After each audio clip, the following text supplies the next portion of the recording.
You can roughly locate any community in the world, somewhere along a scale running all the way from democracy to despotism. One to the democracy end, another somewhere in the middle, and a third. Let's find out about despotism. This man makes it his job to study these things. Well, for one thing, avoid the comfortable idea that the mere form of government can of itself safeguard a nation against despotism. Germany, under President Hindenburg, was a republic. And yet in this republic, an aggressive despotism took root and flourished under Adolf Hitler. When a competent observer looks for signs of despotism in a community, he looks beyond fine words and noble phrases. For which it stands, one nation, indivisible, with liberty and justice for all. Many observers have found that two workable yardsticks help in discovering how near a community is to despotism: the respect scale and the power scale. A careful observer can use a respect scale to find how many citizens get an even break. As a community moves towards despotism, respect is restricted to fewer people.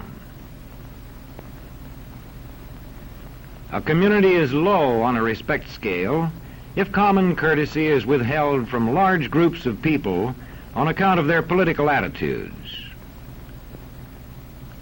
If people are rude to others because they think their wealth and position gives them that right, or because they don't like a man's race or his religion.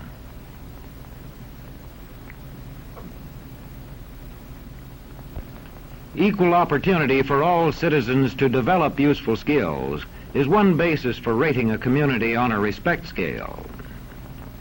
The opportunity to develop useful skills is important, but not enough. The equally important opportunity to put skills to use is a further test on a respect scale.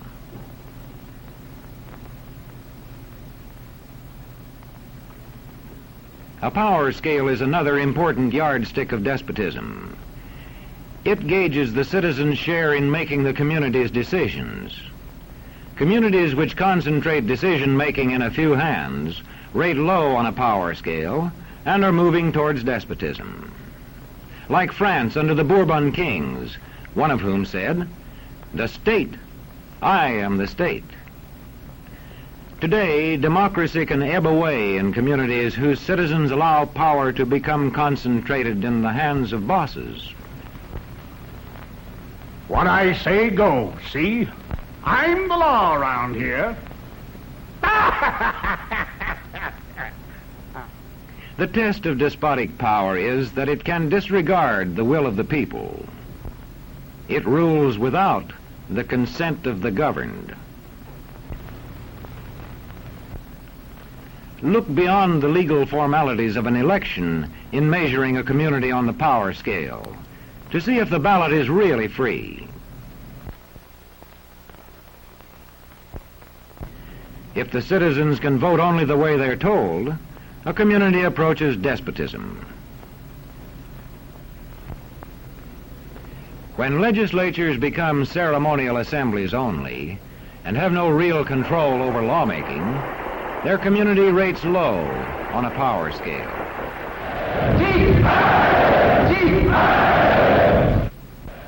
In a downright despotism, opposition is dangerous, whether the despotism is official or whether it is unofficial.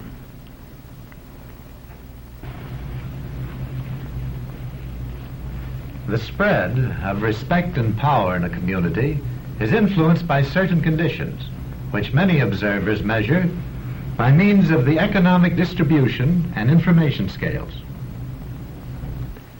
If a community's economic distribution becomes slanted, its middle-income groups grow smaller, and despotism stands a better chance to gain a foothold. Where land is privately owned, one sign of a poorly balanced economy is the concentration of land ownership in the hands of a very small number of people. When farmers lose their farms, they lose their independence. This one can stay on, but not as his own boss anymore. To the extent that this condition exists throughout a nation, the likelihood of despotism is increased. In communities which depend almost entirely on a single industry, such as a factory or mine, maintaining economic balance is a challenging problem.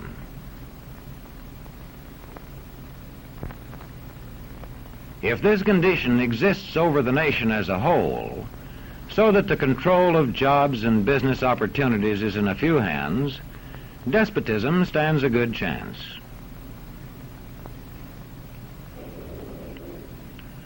Another sign of a poorly balanced economy is a taxation system that presses heaviest on those least able to pay. A larger part of a small income is spent on necessities such as food. Sales taxes on such necessities hit the small income harder.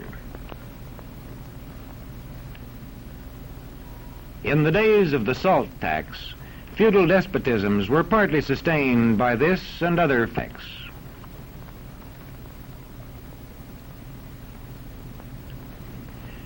A community rates low on an information scale when the press, radio, and other channels of communication are controlled by only a few people, and when citizens have to accept what they are told. In communities of this kind, despotism stands a good chance. See how a community trains its teachers. Bear this in mind. Young people cannot be trusted to form their own opinions. This business about open-mindedness is nonsense. It's a waste of time trying to teach students to think for themselves. It's our job to tell them. And when teachers put such training into practice, despotism stands a good chance. These children are being taught to accept uncritically whatever they're told. Questions are not encouraged. How can you ask such a question? Have you got a textbook? Yes, ma'am. Does it say here that our law courts are always just? Yes, ma'am. Then how dare you question the fact? Sit down. And so we aren't surprised when... But it must be true. I saw it in this book right here. And if books and newspapers and the radio are efficiently controlled, the people will read and accept exactly what the few in control want them to. Government censorship is one form of control. A newspaper which breaks a government censorship rule can be suspended. It is also possible for newspapers and other forms of communication to be controlled by private interests. I thought I told you to kill that story. It'll cost us a lot of advertising. If that story goes out, I quit. All right.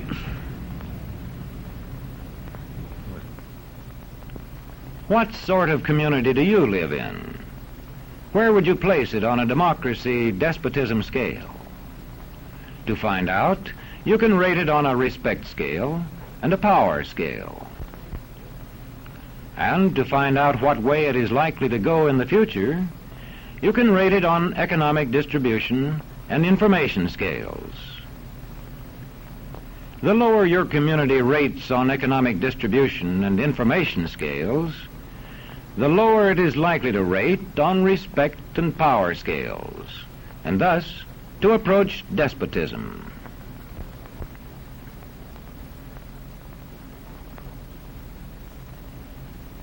What happens in a single community is the problem of its own citizens.